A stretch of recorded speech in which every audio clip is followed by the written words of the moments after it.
If I don't answer my home phone after hours, you have to do the work? First time posting here, and I am not sure if this belongs, but I'll give it a try.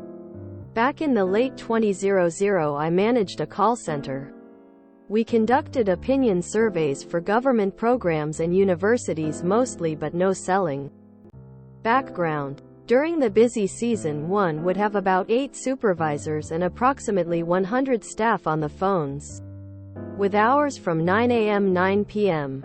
With the long operating hours, I was not there all the time, so I had to rely on my supervisors to make decisions when I was not there. Working with the supervisors, I wanted to enable them to make decisions on their own and not have to call me for everything. My line of thinking was that it would give them confidence to do their job more effectively. If I disagreed with their decision, I would call them in my office at the earliest opportunity to discuss why I thought it was, get their opinion, and if needed, come up with a solution. It sounds cheesy, but it was important to me for them and me to have it as a learning experience. Issue. At one point we hired a manager who managers the call center managers. There were several call center across the country. While he was a nice guy, he was a terrible micromanager. Let's call him M. He would be the type of guy who would email minutes after a project manager's email with a question, asking what the plan was. For reasons unknown to me, he had issue with the supervisors making decisions on their own. They were instructed to call me requesting decisions on everything. I went from no calls a night while I was at home to several, and before you ask, no, there was no extra pay for getting these calls or a cell phone to take those calls. Well, one night I was not home to take a call and an important decision had to be made. The next day I instructed the supervisors to call him if I was not available. You can probably guess where this is headed. I stopped answering any calls at home and let everything go to voicemail. This meant the supervisors had to call him, which now happened at almost every night. M asked me pretty quickly why I did not take any calls, and I would say a different answer every time as to explain why I was out. I don't know if he ever caught on, but he never made any changes to his decision. I really enjoyed my time there and the interactions with my staff. Within 6 months of his arrival, he destroyed it and I found employment elsewhere. Update. I have had a couple of comments asking if I fought the decision. I did try to fight it when he first brought it up. Of course I did, because it was a dumb decision. But it was his decision and nothing I could do about it. I did hope all the calls he get would help him see the error of his ways, but it did not. The supervisors knew where the decision came from and knew there was nothing I could do about it. I know you said the guy was nice, but to me he sounds like a major asshat having people call you out of hours at home. It's amazing how quickly one person can destroy a great work culture. And nothing does it faster than decreasing autonomy. And he decreased autonomy and efficiency for all your supervisors and all you. With one dumb change. Had you taken the calls, I bet he would have started questioning your decisions. And had you call him anyway. It filled his need to manage, but it is always destructive. I am surprised it took 6 months. The point of having leadership is so they would be able to handle their area of responsibility. If you tell them they have to check in for everything, then what's the point of having them be there at all? We did after-hours audits at my job, even though I was in no way in charge of anything normally. Just executed the outbound dialer schedule.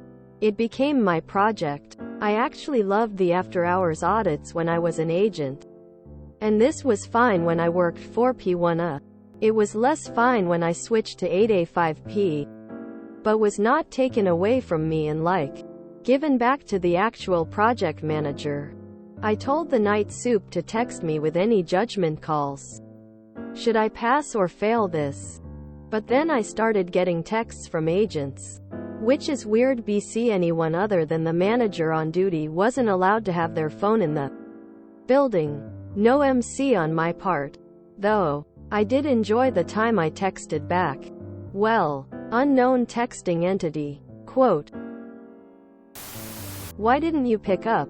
"Because I'm not paid to be on call." Click. I had the same kind of experience.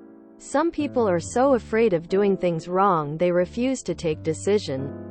So you have to be the one taking decisions and all the stress that comes with it. I could never work again with someone like that. The irony here is a manager who runs an operation designed to call people at home does not like getting calls at home. My wife used to work a call center. She did 8 a.m. to 5 p.m. She complained that a lot of the contractors and jobbers were already out for the day. She started calling East Coast calls at 7 a.m. to get a connection before they left office. West Coast after 9 a.m. for the same. I am sorry, why was it his decision, and why was he able to ruin the place so badly that it caused you to leave in 6 months? Was he above you in management? You don't ever say. It just sounded like he was hired to do the same job as you as another manager. If he's not above you, then why didn't you ever bring anything up to your bosses? Surely they would see he's ruining the department and would rather keep their manager that's been there longer instead of some asshat. So what you are saying is that this one manager destroyed the whole work relationship and you just let it happen and didn't step in? It was super important for you to have your supervisors learn, but not this manager? And everyone suffered but you?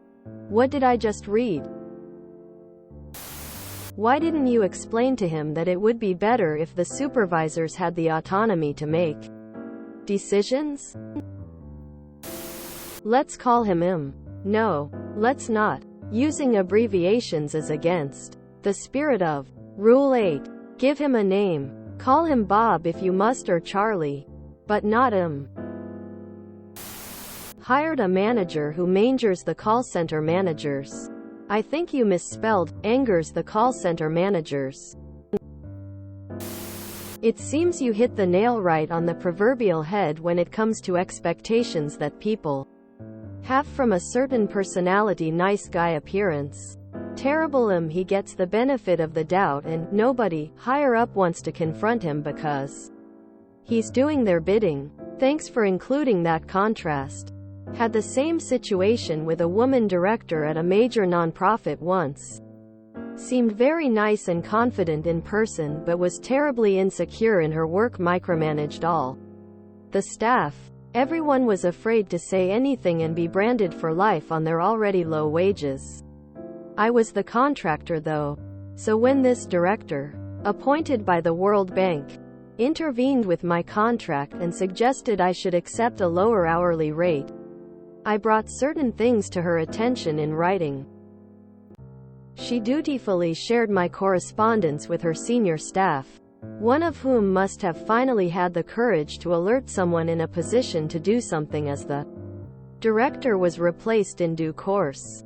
I wish something similar had happened for you. Over here in 2021 it was made law that companies couldn't contact workers outside of their working hours, unless when strictly necessary because of an emergency, like a fire or an accident, risking fines up to almost €10 if they do. CDC's JCNFK. If you enjoyed this video, please check out our playlists full of similar content. Epicaricast is like doom scrolling for your ears. Please like, share, and subscribe.